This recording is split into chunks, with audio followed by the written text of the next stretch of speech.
they have been very active outside Ukraine in trying to nullify some effects of Russia. Equally, it might be dissidents within Russia who are seeing how badly the war in Ukraine is going at the moment, and that sort of message is getting through. And of course, with the Russian hasty retreat from Syria, news is getting bad in Moscow, and some of their senior generals are under considerable pressure. But breaking news this morning that a Russian general called Igor Kirillov has been killed in an explosion in Moscow. He was the head of the Nuclear, Biological, Chemical Defence Forces, which is quite the title. Russia's investigative committee say that he died when he was leaving a residential block when a device hidden in a scooter was detonated. Hamish de Bretton Gordon was the commanding officer at the UK's Joint Chemical, Biological, Radiological and Nuclear Regiment, and we can speak to him now. Good morning to you. Good morning. Is this highly unusual? I mean, how could this have happened in Moscow or not? Well, I'm not sure if it's highly unusual. There have been other similar incidents where key people have mysteriously been killed, but Kirillov has quite some backstory. I'm talking to you from Salisbury. He was in command of the chemical and biological forces for the last 7 years. So he would have provided the Novichok for this attempted assassination of Sergei Skripal here in Salisbury. He was a well-known visitor to Syria, and with Syrian chemical weapons sort of back on the front pages, he would have been involved potentially in the attacks in 2017 and 2018.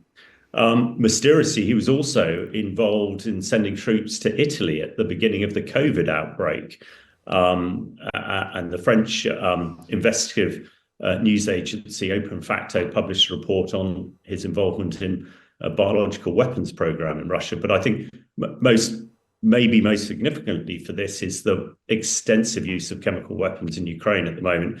And yesterday, the Ukraine government sanctioned this fellow allegedly for over 5,000 uses of chemical weapons on the front line. I've certainly seen a lot of it, and it's having a profound effect. So, and not to mention, of course, he's in control of their tactical and strategic nuclear weapons. So a very, very pivotal person.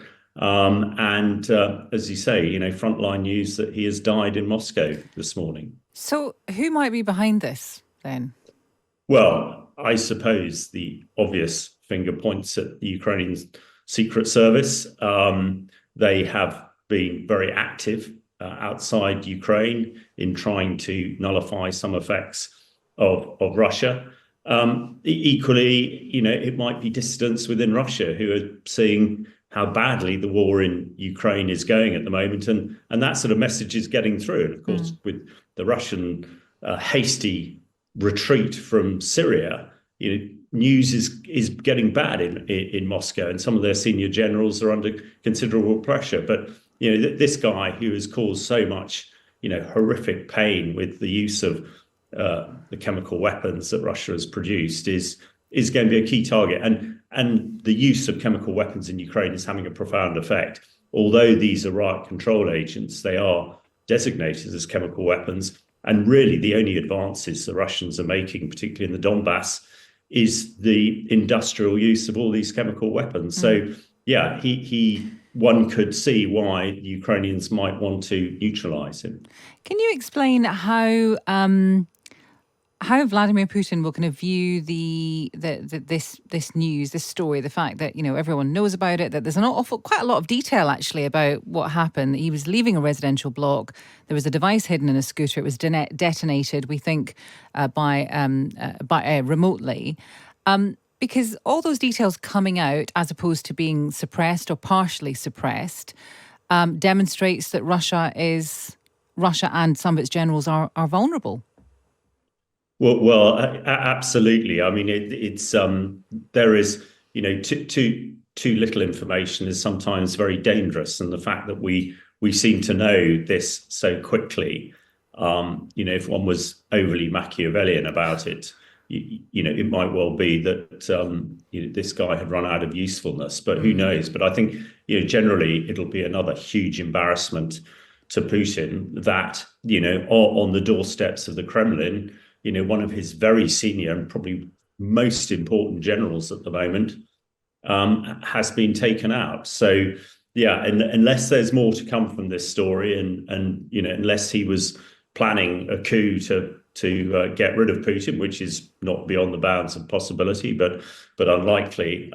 Who knows? So it is strange. We know so much about it, but he is a key figure in the Russian military who's had a key effect in both Syria and now in Ukraine. That as the figurehead of sort of general WMD, if you like, you can see why there would be a number of organisations who would want to neutralise him. Yes, Hamish, thank you very much. That's Hamish de Bretton Gordon, who is the commanding officer at the UK's Joint Chemical, Biological, Radiological and Nuclear Regiment. You will have heard in the bulletins a bit of breaking news this morning. The Russian general in charge of nuclear weapons and nuclear forces has been killed in Moscow in an explosion.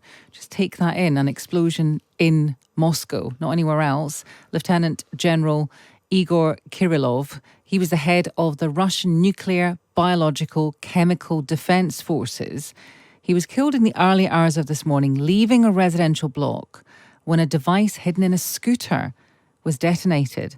This is not the kind of thing you normally hear of, and people in that kind of position are generally guarded, they're safe, they're in Moscow of all places. So this is highly, highly unusual. Any more information we get on that, we will, of course, bring that to you.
Что-то, но взрыв был такой силы, что это не похоже на строительную работу. Было очень страшно.